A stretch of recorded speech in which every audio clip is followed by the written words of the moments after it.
నామములో శుభాభి వందనాలు తెలియపరుస్తున్నాం.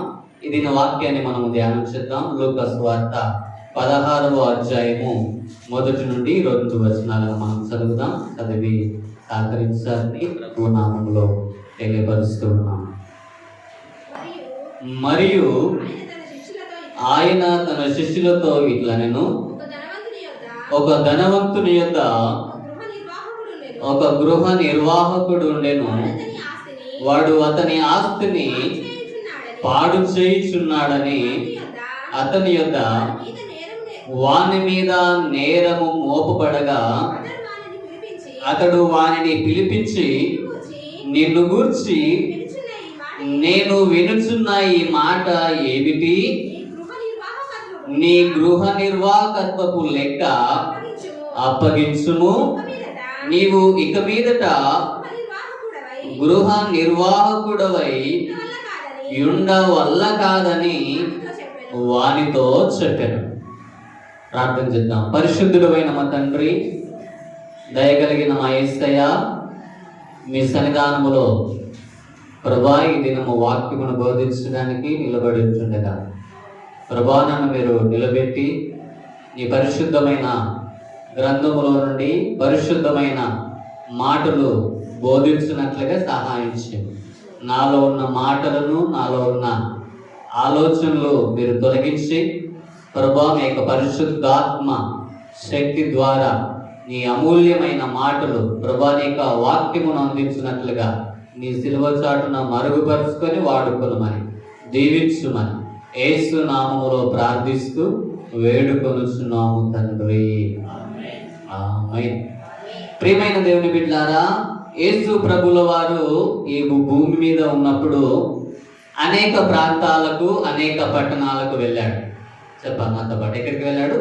అనేక ప్రాంతాలకు వెళ్ళాడు, అనేక గ్రామాలకు వెళ్ళాడు, మారుమూల ప్రాంతాలకు కూడా కాలినడకన ఆయన వెళ్ళినటువంటి సందర్భాలను మనం చూస్తున్నాం. యేసు ప్రభువును ముఖ్యంగా వెంబడించిన వాళ్ళు అనేకులు ఉన్నను. వారిలో ముఖ్యమైనటువంటి వ్యక్తులు ఎంతమంది అంటే 12 మంది. ఎంతమంది అండి చెప్పండి? ఈ 12 మందితో యేసు ప్రభువుల వారు అనేకమైన విషయాలు చెప్పాడు, అనేకమైన సంగతులను వారికి చెప్పాడు. మీరు ఈ విధముగా ఉండాలి, మీరు ఈ విధంగా ప్రార్థన చేయాలి, మీరు ఈ విధంగా నడుచుకోవాలి, ఇది మీరు చేయదగింది, ఇది మీరు చేయకూడనిది అని అనేక విషయాలు వారికి చెబుతూ ఉన్నప్పుడు కొన్ని సందర్భాల్లో వాళ్ళు తప్పిపోయారు. వాళ్ళకి అర్థం కావడానికి కొన్ని ఉపమానాలను చెప్పాడు, కొన్ని కథలను చెప్పాడు. అయితే ఈరోజు ఆ కథల్లో లేదంటే ఒక ఉపమానంలో ఉన్నటువంటి ఒక మాటను మనము చెబితే మనం చూస్తున్నాము. చూడండి. మరియు ఆయన తన శిష్యులతో ఇట్లా నేను ఒక ధనవంతుని యొద్ద ఒక గృహ నిర్వాహకుడు ఉండెను. వాడు అతని ఆస్తిని పాడు చేయుచున్నాడని అతని యొద్ద వాని మీద నేరము మోపబడింది. నమ్మకత్వం అనండి, నమ్మకత్వం కాదు, నమ్మకత్వము. అంటే ఈ రోజుల్లో మనుషులు ఏంటి, మనం మనుషులను ఏం చూసి నమ్ముతాం? వాళ్ళ మాటలను బట్టి నమ్ముతాం, వాళ్ళ క్రియలను బట్టి మనం నమ్ముతా ఉంటాం. అయితే ఇక్కడ వాక్యములో మనం చూస్తున్నాము, యేసు ప్రభు తన శిష్యులతో ఏమంటున్నాడంటే, ఇదిగో ఒక ధనవంతుడు ఉన్నాడు. ఒక ధనవంతుని ఇంటి దగ్గర, ఆ ఇంటిలో ఒక గృహ నిర్వాహకుడు ఉన్నాడంట. ఎవరున్నారంట? ఒక ధనవంతుడు ఉన్నాడు, ఒక ఆస్తి కలిగినటువంటి వ్యక్తి, బహు ఐశ్వర్యము కలిగినటువంటి వ్యక్తి ఉన్నాడు. ఆ వ్యక్తి దగ్గర ఆ కుటుంబాన్ని బాగా చూసుకునేటటువంటి వ్యక్తి, ఒక గృహాన్ని పరిపాలన చేయడానికి ఈ కుటుంబంలో ఏది అవసరత ఉందో, ఏది ఎప్పుడు చేయాలనో, ఏది కావాలనో వాటన్నిటిని సిద్ధపరచడానికి ఒక వ్యక్తిని నియమించుకొని పెట్టుకున్నాడు. ఆ వ్యక్తి పేరు రాయబడలేదు, కానీ ఆ వ్యక్తి గురించి ఏమని రాయబడిందంటే గృహ నిర్వాహకుడు. గృహాన్ని చాలా జాగ్రత్తగా పాలిస్తూ మెయింటెనెన్స్ చేయగలిగినటువంటి వ్యక్తి. అయితే ఇక్కడ మనం చూస్తున్నాము ప్రియులారా, యేసు ప్రభుల వారు ఒక ధనవంతుని సూచిస్తూ ఉన్నాడు. ఆ ధనవంతుని ఇంటిలో ఒక గృహ నిర్వాహకత్వాన్ని చేసేటటువంటి వ్యక్తి ఉన్నాడు. ఆ ధనవంతుని దగ్గరికి అనేక మాటలు వస్తున్నాయట. ఆ ధనవంతుల దగ్గరికి కొన్ని సందర్భాల్లో, అయ్యా మీ ఇంట్లో ఉన్నాడు కదా ఒక గృహ నిర్వాహకుడు, ఇదిగో నీ ఇంట్లో ఒక పనివారిని పెట్టుకున్నావు, నువ్వు నమ్మకమైన వాడవని ఆయనకు చాలా బాధ్యతలు అప్పగించావయ్యా. నువ్వు అప్పగించిన బాధ్యతల్లో కొన్నిసార్లు నువ్వు మాకు ఎంతైతే ఇచ్చావో దానికి రెట్టింపు చేసి మా మీద రాస్తూ ఉన్నాడు. అయితే నువ్వెంత ఆ వ్యక్తిని నమ్ముతున్నావు కానీ ఆ వ్యక్తి నీ ఆస్తిని పాడు చేస్తున్నాడు, లేదంటే నీ మంచితనాన్ని పాడు చేస్తున్నాడు, నీ మీద చెడ్డ పేరు తెచ్చే ప్రయత్నం చేస్తూ ఉన్నాడని అనేకమైన మాటలు ఈ ధనవంతుల దగ్గరికి తీసుకొని వస్తా ఉన్నారు. దేవుడికి స్తోత్రం, హల్లెలూయా కదండి. ఆ గృహ నిర్వాహకుడు సరిగ్గా లేకపోతే ఎవరిని అంటారండి? ఎవరినంటారు? ఆ ఇంట్లో పని చేసేటటువంటి వ్యక్తి సరిగా పని చేయకపోతే ఎవరిని అంటారు?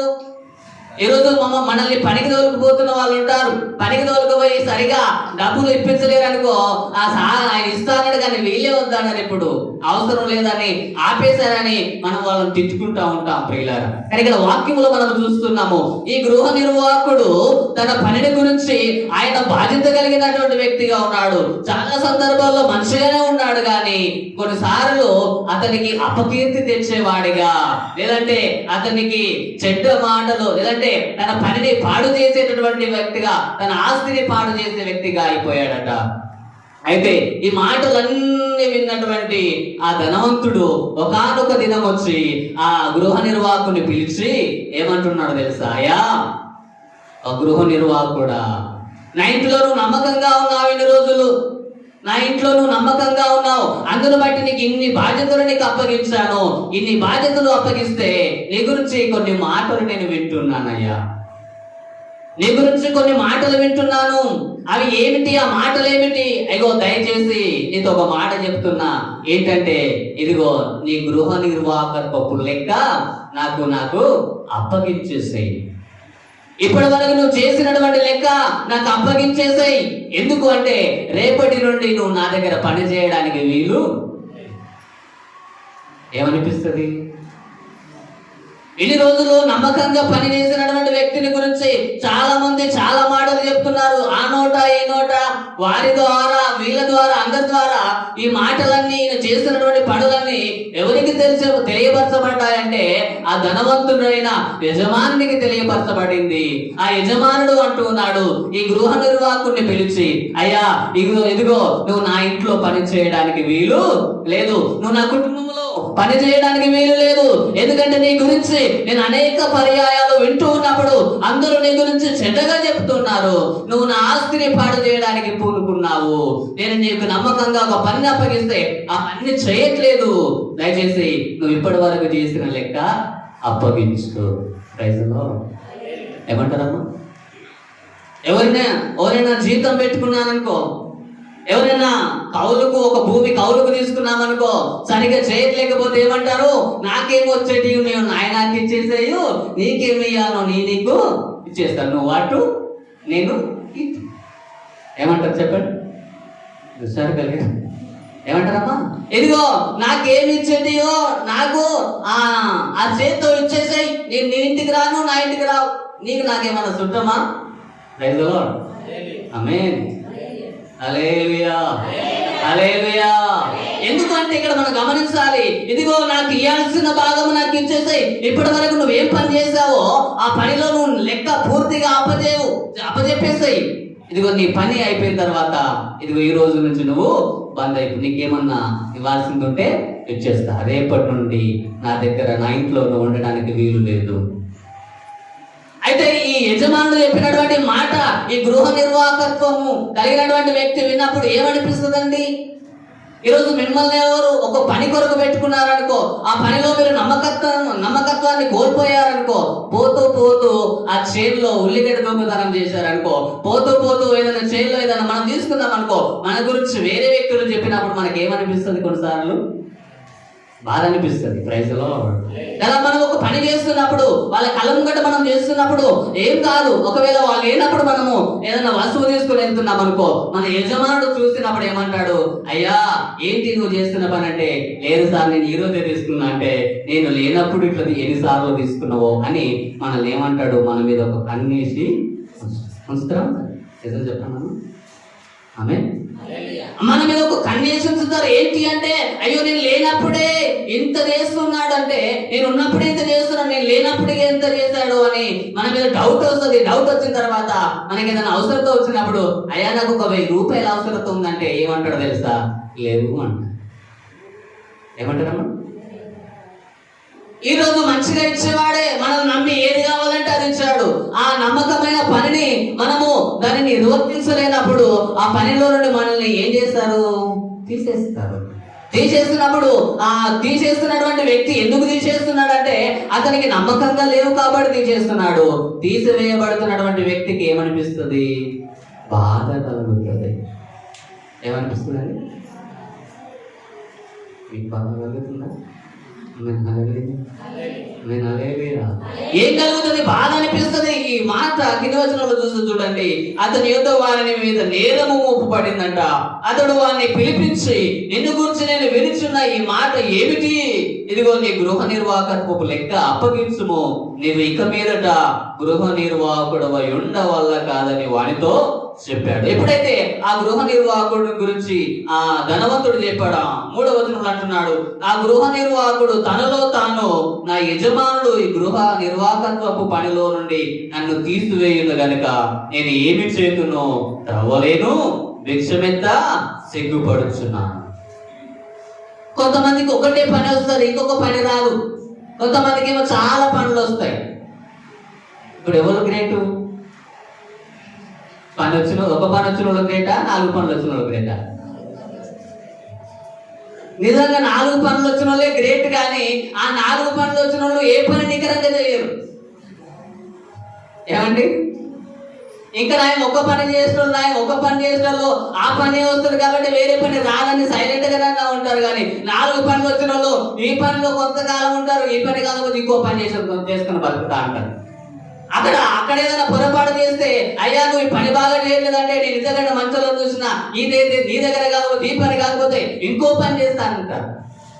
రైతులో ఒక పని వస్తే ఏం చేస్తారు? సచ్చినట్టు చేస్తారా? చెప్పండి. హల్లెలూయా. అందుకే ఇక్కడ ఈ వాక్య భాగంలో కూడా మనం ఆలోచన చేస్తే ఈ గృహ నిర్వాహకత్వం కలిగినటువంటి వ్యక్తి ఏమంటున్నాడంట? తనలో తాను ఆలోచన చేస్తున్నాడు, అయ్యా నా యజమానుడు నన్ను పనిలో నుండి తీసేయడానికి ఆల్రెడీ సిద్ధపడ్డాడు కాబట్టి ఇప్పుడు నేను ఏం చేయాలి నేను ఆలోచన చేసి ఏమంటున్నాడో తెలుసా? అయ్యో ఇదిగో నేను త్రవ్వుదామంటే త్రవ్వనికి చేత కాదు, నాకు బరువైన పని చేయడం చేత కాదు, అది నేను చేయలేను, ఏం చేయాలి ఇప్పుడు ఎట్లా అని ఆలోచన చేస్తున్నాడు. ఈ పని కాకపోతే ఇంకో పని చేద్దామా అంటే, రోడ్డు మీదకి వెళ్ళి భిక్షం అడుక్కుందామంటేనేమో ఏమైతుంది? సిద్ధంగా పని చేయడానికి ఏమో బద్ధకం అయిపోయి, ఉన్న పనిలో నమ్మకత్వం లేకపోయి, ఏదైనా బరువు పని చేసుకుని బతుకుదామంటే చేయనికి రాగాయి. మరి బయటకు వెళ్ళి ఆ రోడ్డు మీద కనీసం పని పాట లేకపోయినా చేతులు జోడించి అడుక్కుని బతుకుదామంటే, భిక్ష పెట్టుదామంటే సిగ్గనిపించబట్టే. ఏంటి నా బతుకేంది, నా పరిస్థితి ఏంది అని ఆలోచన చేసి ఏం చేశాడో చూద్దామా? కింది వచనాల్లో చదవండి. మరొక మాట 4వ వచనం చదవండి. నన్ను ఈ గృహ నిర్వాహకత్వపు పని నుండి తొలగించినప్పుడు వారు నన్ను తమ ఇంట్లోనికి చేర్చుకున్నట్లు ఏమి చేయవలెనో నాకు తెలియననుకొని ఏం చేస్తున్నాడంట? ఒకవేళ ఈ యజమానుడు నన్ను ఇంట్లో నుండి తొలగించాడనుకో, ఈ పనిలో నుండి తొలగిస్తే ఆ పనిలో ఉన్నప్పుడు అందరూ అబ్జర్వేషన్ చేస్తున్న వాళ్ళు, కంప్లైంట్ చేసిన వాళ్ళు ఏమంటారు? ఇప్పుడు ఏమంటారు? ఇళ్ళకు రాణిస్తారా? చెప్పండి, రాణిస్తారా?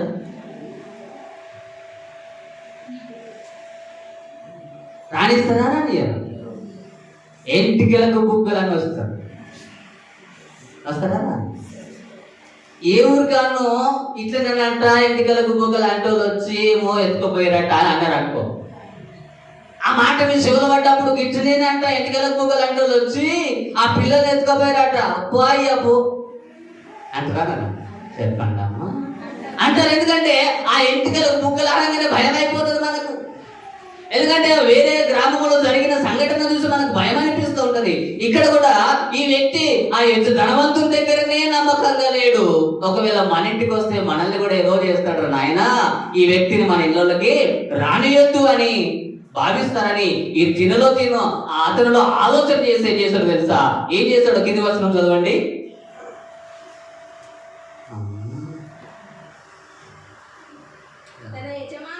తన యజమానుని రుణస్తులలో ఒక్కొక్కరిని పిలిపించి, నీవు నా యజమానునికి ఎంత అచ్చయున్నావని మొదటి వారిని అడిగాను. నెక్స్ట్, వాడు 100 మణుగుల నూనె అని చెప్పగా, నీవు నీ చీటీ తీసుకొని త్వరగా కూర్చుండి 10 మణుగుల నీవు రాసుకొనుమని వానితో చెప్పాను. దేవునికి స్తోత్రం. గట్టిగా చెబుదాం హల్లెలూయా.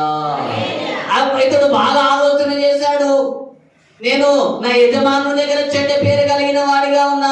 ఎందుకు అంటే వీరికి నా యజమానుడైనటువంటి ధనవంతుడైన యజమానుడి దగ్గర నేను పనివాడిగా ఉన్నాను. వారి దగ్గర ఎవరైనా రుణము తీసుకుంటే 1కి 2 వంతులు, 2 వంతులకు 3 వంతులు రాసి పెట్టినా. కాబట్టి ఈ వ్యక్తి నన్ను వెళ్ళగొడితే ఆ బయట కూడా నా ముఖం ఉండదు, నా పేరు ఉండదు అని ఆలోచన చేసి ఏం చేస్తాడో తెలుసా? ఆ వారిలో ఎవరైతే రుణం ఉన్నారో, ఎవరైతే ఆ ధనవంతునికి బాకీ ఉన్నారో, ఆ బాకీ ఉన్న వాళ్ళను పిలిచాడు. ఒక్కొక్కరిని పిలిచి ఏమంటున్నాడు? అయ్యా, ఇదిగో నీవు నా యజమానునికి ఎంత అప్పు బాకీ ఉన్నావు, ఏమి ఇవ్వవలసింది ఉంది అంటే 100 మణుగుల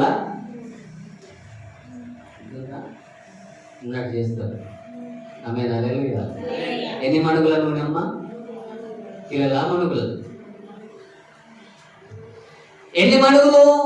మణుగులు అంటే తెలుసా కదా?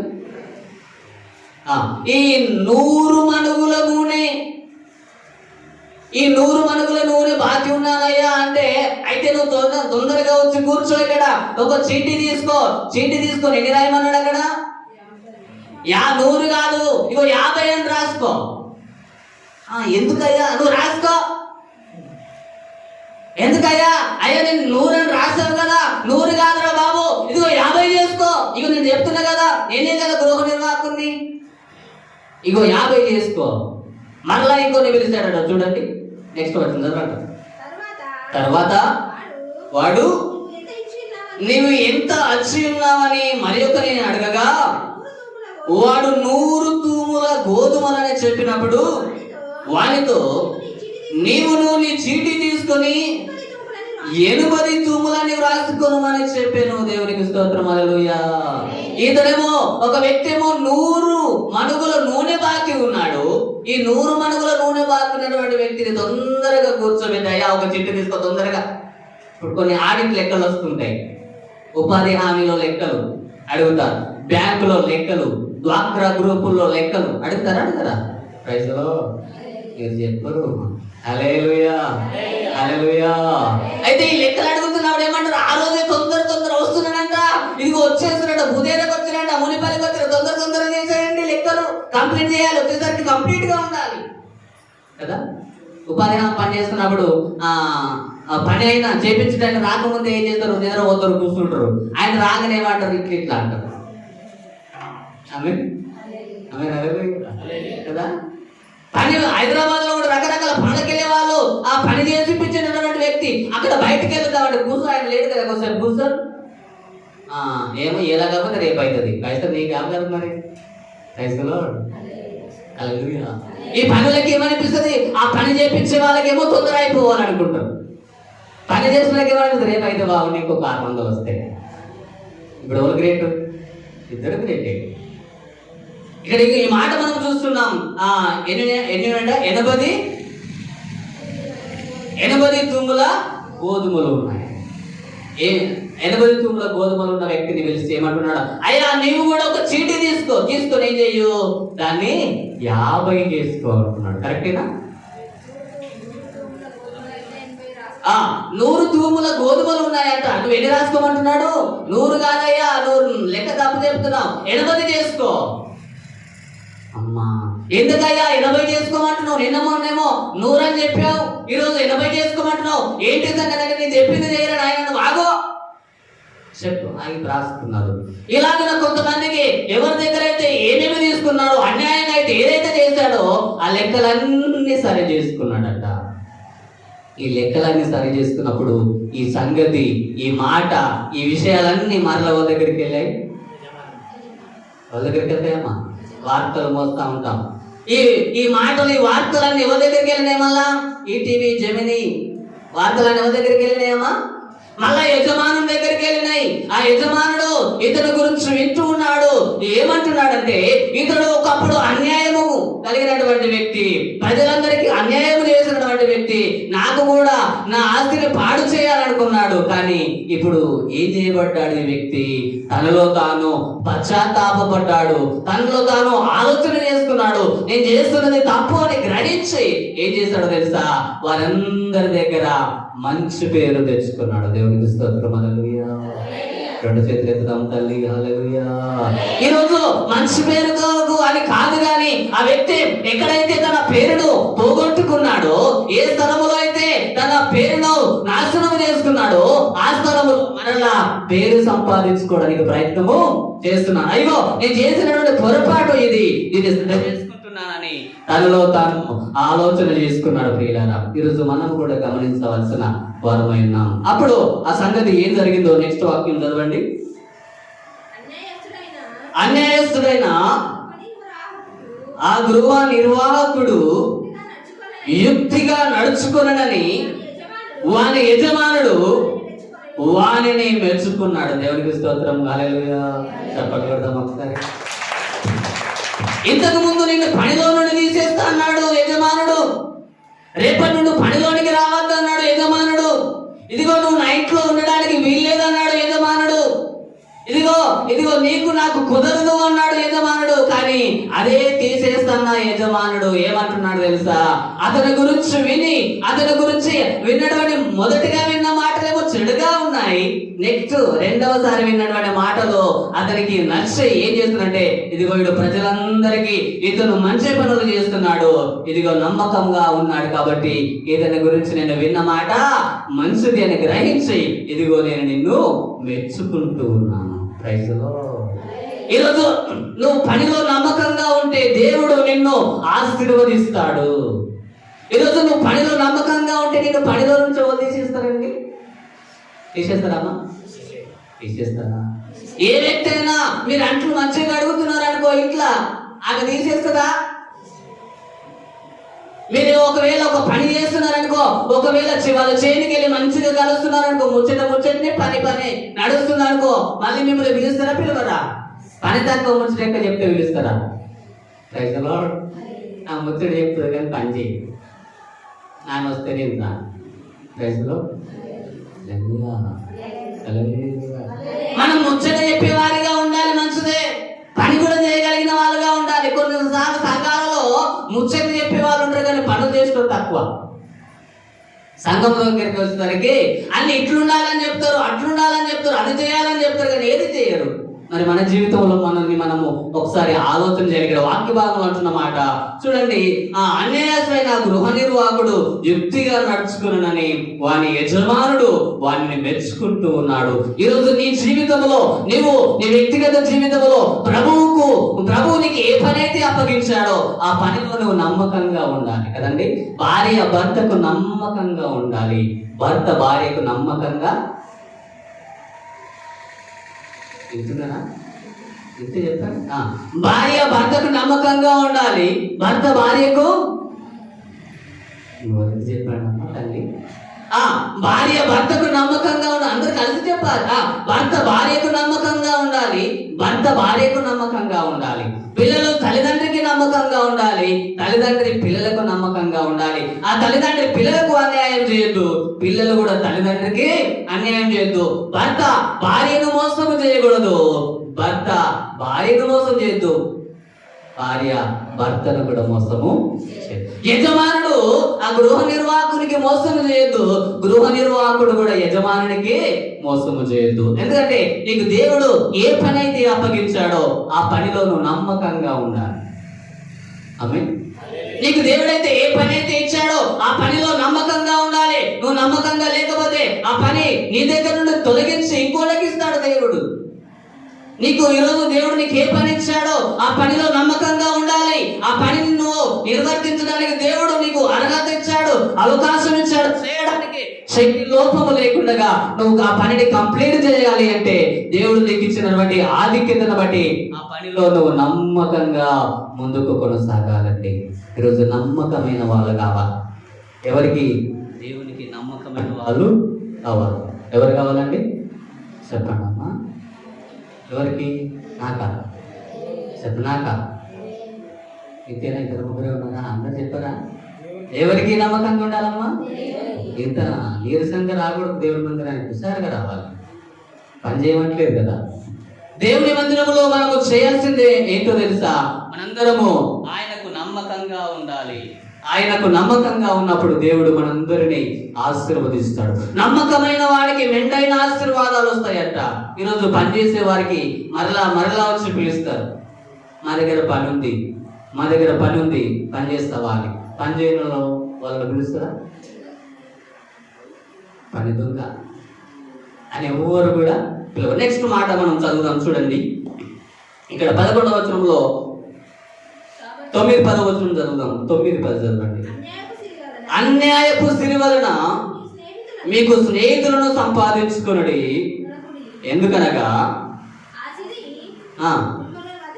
ఆ సిరి మిమ్మల్ని వదిలిపోవునప్పుడు వారు నిత్యమైన నివాసములో మిమ్మల్ని చేర్చుకుందరని మీతో చెప్పుచున్నాను. 10వ వచనం. మిక్కిలి కొంచెములో నమ్మకముగా ఉండువాడు ఎక్కువలోనూ నమ్మకముగా ఉండును. మిక్కిలి కొంచెములో అన్యాయముగా ఉండువాడు ఎక్కువలోనూ అన్యాయముగా ఉండును. ఇక్కడ ఏం చేస్తున్నాడు తెలుసా? మిక్కిలి కొంచెములో నమ్మకంగా ఉండాలి. ఏమిటో నమ్మకంగా ఉండాలంటున్నా? ఈ రోజుల్లో ప్రజలందరూ ఏం చేస్తున్నారు తెలుసా? పెద్ద దాంట్లో మంచిగా నమ్మకంగా ఉంటున్నారు, చిన్న విషయంలో తప్పిపోతున్నారు. కొట్లాట ఎక్కడికి వస్తుందమ్మా? కొట్లాట ఎట్లయితే ఒక చిన్న మాట అంటే ఆ చిన్న మాట ద్వారా ఏమవుతుంది? పెద్ద కొట్లాట అవుతుంది. పెద్ద మాట అంటే పోతే పోయిందిలే అంటారేమో. అందుకే ఈరోజు మన అనేక ప్రజలు అందరూ చేస్తున్న పని ఏంటో తెలుసా? అన్ని పనులు బాగానే ఉంటూ ఉన్నాయి, ముంగట బాగా నమ్మకంగా ఉంటారు, లేనప్పుడు ఏదన్నా ఒకటి తీసుకెళ్ళిపోతారు. మేస్త్రి చేతి కింద పని చేస్తున్నప్పుడు మేస్త్రి లేనప్పుడు ఒక సీటు, లేకపోతే ఒక ఇటుక పెట్ట, లేదంటే ఒక బండ పట్టుకొని వచ్చినాం అనుకో, ఏమంటారు?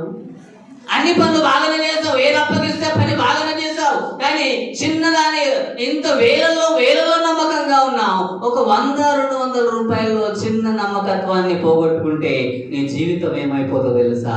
పాడైపోతుంది. అందుకే ఇక్కడ వాక్యంలో అంటున్నాడు, యేసు ప్రభువుల వారు అంటున్న మాట తెలుసా? ఏమంటాడు? మిక్కిలి కొంచెములో నమ్మకముగా ఉండాలి.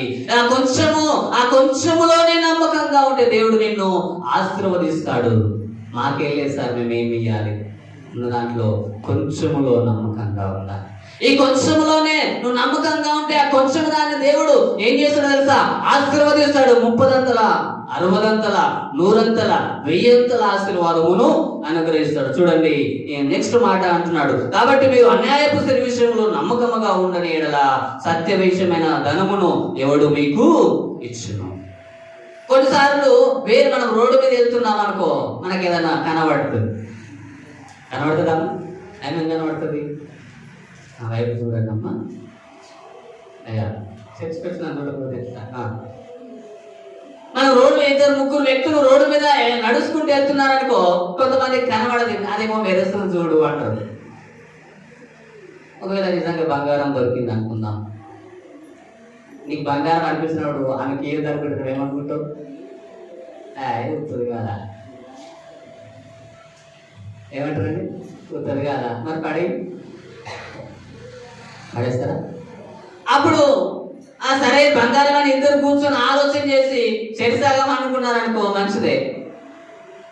లేదు, ఆ రోడ్డు మీద మీరిద్దరు మాట్లాడుకుంటున్నాడు, ఇంకో వ్యక్తి వచ్చి ఇది నాది అన్నాడు అనుకో, ఇస్తారా? బాలే నీదేనా? నాకు దొరికింది మాదే అంటాం. ప్రజలో అయితే ఇక్కడ మనం అంటున్నాము, అయితే ఆ విషయంలో ఒకవేళ ఆ ఇద్దరు కూడా కొట్లాడి ఏం చేస్తారంటే ఆ సమస్య ఇంటికి తీసుకొచ్చి పెడితే, నేను పశువు చూస్తే ఆమె తెచ్చుకొని ఆమె చూసినట్టు చేస్తుంది, అందుకే ఆమె సోపతి పోవద్దు అంట. ఆమెదైనట్టు చేస్తుంది అన్నారు అనుకో, ఇది నీదా మరి, నీది కాదు, ఆమెది కాదు, దారిన పోయే దాన ఎవరితో ఆ వ్యక్తిని గురించి నువ్వేం చేస్తున్నావు, చాలా ఆ విషయంలో నమ్మకంగా ఉండలేకపోతున్నావు. కొన్ని బయట నుండి వచ్చినటువంటి లెక్కలు ఉంటాయి, బయట నుండి వచ్చిన వాటి గురించి బాగా లెక్క అడుగుతారు. ఆ బయట నుండి వచ్చిన లెక్కల్లో ఒకవేళ నువ్వు ఫెయిల్ అయినావు అనుకో, నీ సొంత విషయంలో కూడా నువ్వు ఫెయిల్ అవుతావు.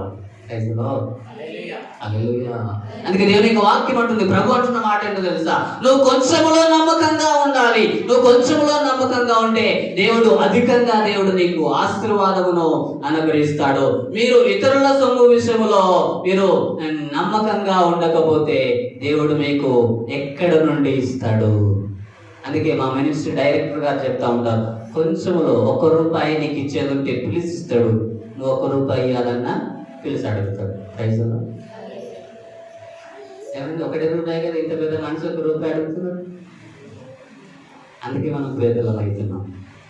చాలాసార్లు చెప్పాను మాట, ₹1 అదే కదా. అంటే ₹1 విషయంలో నువ్వు నమ్మకంగా ఉంటే దేవుడు నీకు ₹10 ఇస్తాడు. నువ్వు ₹10 ఒకవేళ నేను కూలికి వెళ్ళినావు, అందరికంటే ₹2 తప్పిస్తే నువ్వు ఒప్పుకుంటావు. మరి నేను చేయలే, నా కష్టం, నాయి కావా రెక్కలు, నేను కూడా వీళ్ళకి ఉపాసం లేనా అంటాం. అంటే మానమా, నాకు వచ్చేది నాకు ఇచ్చేసి అంటాం. అంటే మరి దేవుడు నీకు ఇచ్చిన పనిలో కూడా నువ్వు నమ్మకంగా ఉండాలి. నువ్వు ఎవరికైనా ఇచ్చే విషయంలో కూడా నువ్వు మర్చిపోకుండా నువ్వు లెక్క ఇవ్వాలి. నువ్వు లెక్కల్లో నమ్మకంగా ఉండాలి. అంటే దేవుడు నిన్ను ఆశీర్వదించాలి, అంటే ఆశీర్వదించాలనే కాదు, కానీ నిన్ను దేవుడు అన్ని విషయాల్లో సమృద్ధి అనే మేలుతో నింపాలి. అంటే నువ్వు సంఘములో కూడా నమ్మకంగా ఉండాలి, నీ కుటుంబంలో నమ్మకంగా ఉండాలి. భర్త లేనప్పుడు ఏది పడితే అది చేయకూడదు, భార్య లేనప్పుడు ఏది పడితే అది చేయడానికి వీలు లేదు, తల్లిదండ్రులు లేనప్పుడు ఏది పడితే అది చేయడానికి వీలు లేదు కదా. కొంతమంది అమ్మేసుకుంటా ఉంటారు కొన్ని వస్తువులు. మా అమ్మ లేదు కదా, మా నాయన లేడు కదా, మా భర్త లేడు కదా అని అమ్మేసుకుంటారు. అమ్మేసుకుంటే ఎవరు చూసినా చూడకపోయినా దేవుడు చూస్తారు. ఇంకా అలా డౌట్ వచ్చింది అనుకో, దానికి కూడా తాళం వేసుకుంటారు. నువ్వు చేసిన పని నీకు గుర్తు ఉండి ఏమంటావంటే తర్వాత మీ అమ్మ నాయనకి చెప్తావు, నన్ను నమ్మట్లేడు, నా మీద దొంగతనం పెడుతున్నాడు. ఎందుకు? మా దొంగ కావా? ఆమె ఎందుకు పెడుతున్నాడు అంటే ఏదో ఒక తప్పు పని చేస్తున్నావు, ఏదో ఒకటి మోసం చేస్తున్నావు కాబట్టి తాళం వేసుకుంటాడు. నువ్వు వేసుకోరు కదా. ఆమె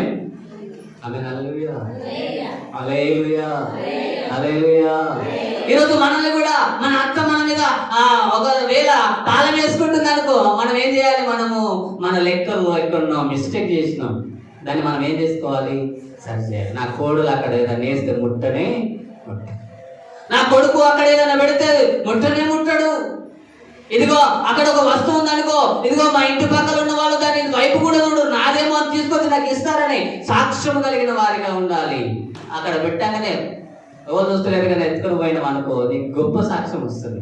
ఈరోజు వాక్యం కూడా అదే, నువ్వు కొంచెంలో నమ్మకంగా ఉండడం నేర్చుకుంటే దేవుడు నిన్ను ఆశీర్వదిస్తాడు. ఈరోజు సంఘములోనికి వస్తున్న నీవు, దేవుని యొక్క వాక్యం వింటున్న నీవు, ఈ గృహ నిర్వాహకత్వుడు ఏం చేశాడంటే ఫస్ట్ ఆఫ్ ఆల్ తన పనిలో నమ్మకత్వాన్ని కోల్పోయాడు.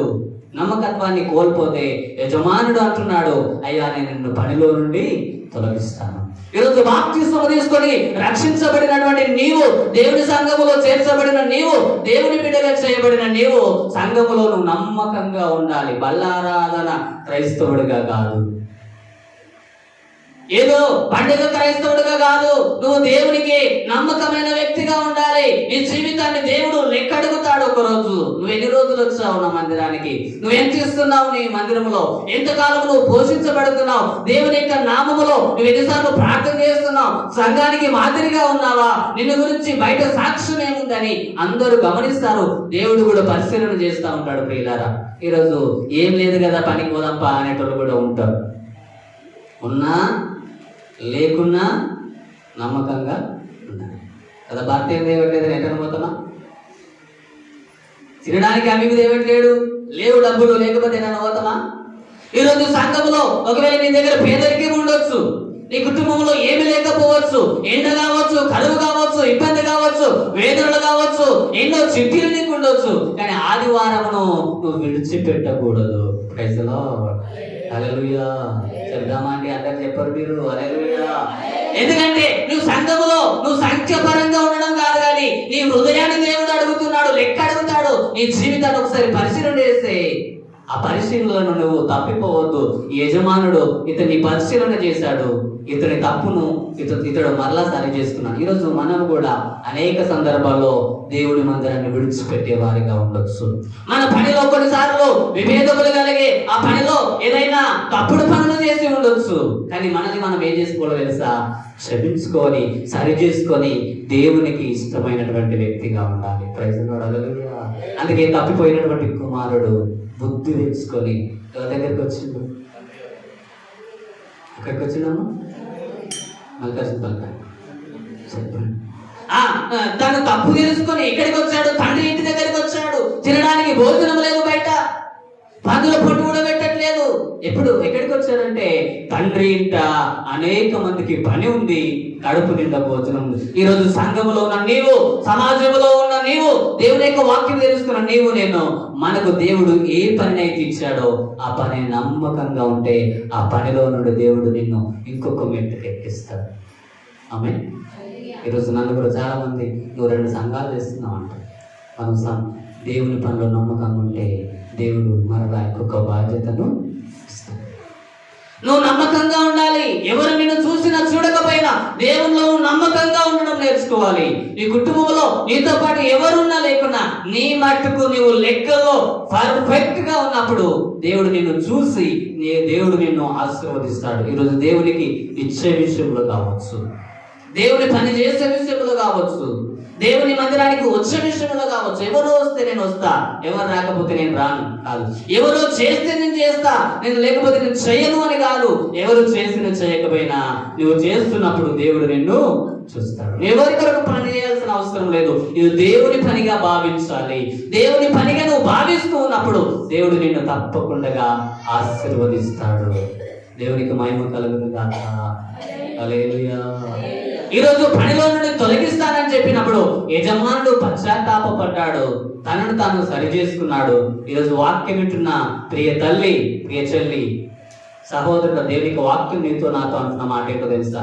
నువ్వు దేవునికి నమ్మకంగా ఉండాలి. మనం ఎక్కడ ఫెయిల్ అయిపోతున్నాం, ఏ విషయంలో ఫెయిల్ అయిపోతున్నామో ఆ ఫెయిల్ అయిన విషయాన్ని మనం సరి చేసుకోవాలి. అయ్యో నేను ఎక్కడో తప్పిపోతున్నాను ప్రభువా, ఇదిగో నన్ను సరిచేయు, ఇదిగో నీ మాట వినలేకపోతున్నా, నీ మందిరములో గడపలేకపోతున్నా, నీ ఆలయానికి రాలేకపోతున్నా, సంఘములో సహవాసం కలిగిన వాడిగా ఉండలేకపోతున్నా, ప్రార్థనలో తప్పిపోతున్నాను, నన్ను సరిచేయు అంటే దేవుడు నిన్ను తప్పకుండా సరి చేస్తాడు, క్షమిస్తాడు. తర్వాత నిన్ను ఈ వ్యక్తిని యజమానుడు ఎట్లయితే మెచ్చుకున్నాడో బాగా నమ్మకమైన మంచి దాసుడా అన్నట్టుగా దేవుడు నిన్ను అన్ని విషయాల్లో ఆశీర్వదిస్తాడు. ఈరోజు దేవుడు మనల్ని ఆశీర్వదించకపోవడానికి కారణం ఏంటో తెలుసా? దేవుడు కాదు, మనమే. ఆమేన్. ఎవరండి? ఈరోజు మనం ఆశీర్వదించబడకపోవడానికి కారణం ఏంటో తెలుసా? మనమే కొన్ని సందర్భాల్లో ఉదయకాలం ప్రార్థన చేయలేకపోతాం, రాత్రి పడుకునేటప్పుడు ప్రార్థన చేయలేకపోతాం, బైబిల్ చదవలేకపోతాం, దేవుడి మందిరానికి క్రమంగా సమయానికి రాలేకపోతాం. దేవుడు దీవించాలంటే ఎక్కడ దీవిస్తాడండి? దేవుడు దీవించాలి, మంచిదే. దేవుడు దీవించడానికి సిద్ధంగా ఉన్నాడు. నువ్వు చేసే పనిలో నమ్మకంగా ఉండాలి. అడుగుడు మీకు ప్రభు సన్నిధానంలో ఆ ప్రభువుకి ఇష్టమైనటువంటి వ్యక్తులుగా మనము జీవించుదుము గాక. ఆ ప్రభువుకు నమ్మకమైన జీవితాన్ని మనము జీవించాలి. మనము ఆయన సన్నిధిలో ఉండాలి. బల నమ్మకమైన మంచి వ్యక్తులుగా ఉండాలి. ఈ వ్యక్తి తనను తాను సరి చేసుకున్నాడు. ఈరోజు నీవు నేను మనల్ని మనము సరి చేసుకుందాం. దేవుడు మనందరినీ దీవించి ఆశీర్వదించి తన కృపలో వర్ధిల్లింపచేయును గాక. ఆమె కళ్ళు మూసుకుందాం. అందరం కూడా కళ్ళు మూసుకుందాం. మోకాళ్ళ మీద ఉందాం. మనల్ని మనం పరిశీలన చేసుకుందాం. దేవుని యొక్క వాక్యము ఈరోజు నీతో నాతో మాట్లాడినటువంటి మాటలను ఈరోజు నువ్వు సంఘములో నమ్మకముగా ఉండాలని కోరుతూ ఉన్నాడు. ఒక ధనవంతుడు ఉన్నాడు. ధనవంతుడి దగ్గర ఒక గృహ నిర్వాహకత్వము కలిగినటువంటి వ్యక్తి ఉన్నాడు. తన పనిలో తాను కొన్నిసార్లు ఫెయిల్ అయిపోయినాడు. ఆ ఫెయిల్ అయినటువంటి వ్యక్తిని గురించి ఆ యజమానుడికి తెలియపరచబడింది. ఆ యజమానుడు అంటున్నాడు, అయ్యా గృహ నిర్వాహకుడా, ఇదిగో నీ గురించి నేను కొన్ని మాటలు వింటూ ఉన్నాను. దయచేసి అవి ఏమిటి ఆ మాటలు? ఇదిగో నువ్వు నా ఇంటిలో గృహ నిర్వాహకుడిగా ఉండడానికి వీల్లేదంటున్నాడు. ఆ సంగతి విన్నటువంటి ఈ గృహ నిర్వాహకుడు తనలో తాను ఆలోచన చేసుకొని పశ్చాత్తాపడి తనను తాను సరిచేస్తూ ఉన్నాడు. ఈరోజు దేవునికి వాక్యం వింటున్న నీవు, దేవుని సన్నిధానంలో ఉంటున్న నీవు, దేవుని వాక్యపు వెలుగులో నడుస్తున్న నీవు నమ్మకమైన వ్యక్తిగా నమ్మకమైన జీవితాన్ని కొనసాగించాలి. నమ్మకమైనటువంటి వ్యక్తిగత జీవితాన్ని నువ్వు జీవించాలని ప్రభు కోరుతూ ఉన్నాడు. నీకు దేవుడు ఏ పని అయితే అప్పగించాడు, దేవుడు నీకు ఏ పనిని ఏ బాధ్యతను అప్పగించాడో ఆ బాధ్యతను నువ్వు విస్మరించొద్దు. ఆ బాధ్యతను నువ్వు నెరవేర్చు. దేవుడు తప్పకుండా మరొక బాధ్యతను దేవుడు నీకు ఇస్తాడు. వాక్యం విన్న నీవు నీ హృదయాన్ని సరిచూసుకో. అవును ప్రభు, నేను తప్పిపోతున్నానేమో, ఈ రోజు నాతో మీరు మాట్లాడినందుకు వందనాలయ్యా. ఆ ప్రభు నన్ను మీరు సరి చేసినందుకు వందనాలు. ఆ ప్రభు నేను నమ్మకముగా ఉండడానికి, ఆ ప్రభు నేను కుటుంబంలో నమ్మకముగా ఉండాలి, సంఘములో నమ్మకముగా ఉండాలి, సమాజంలో నమ్మకంగా ఉండాలి. ప్రభు అలాంటి జీవితాన్ని నాకు దయచేయండి, అలాంటి మనసు నాకు దయచేయండి, అలాంటి దృక్పథం నాకు దయచేయండి, అలాంటి వ్యక్తిగా నన్ను మార్చండి ప్రభువా. ప్రార్థన చేస్తావా? ఈరోజు ప్రభు నీ వైపు చూస్తూ ఉన్నాడు. ప్రభు కళ్ళు నీ వైపు చూస్తూ ఉన్నాయి. నిన్ను దీవించాలని, ప్రభు నిన్ను క్షమించాలని ఇష్టపడుతూ ఉన్నాడు. ఈరోజు దేవుని పనికి వ్యతిరేకంగా ఉన్నావేమో, దేవుని సంఘానికి వ్యతిరేకంగా ఉన్నావేమో, దేవుని పనులకు ఆటంకము కలిగిస్తున్నావేమో, దేవుని బిడ్డలకు ఆటంకము కలిగిస్తున్నావేమో, ఈరోజు నిన్ను నువ్వు సరి చూసుకోవాలి. ప్రార్థన చేద్దాం. మనల్ని మనం పరిశీలన చేసుకుందాం. ప్రార్థన చేద్దాం. సుధాకరణ ప్రార్థన చేస్తారు. అనంతరం వ్యక్తి గురించుతాం. స్తోత్రం, స్తోత్రం.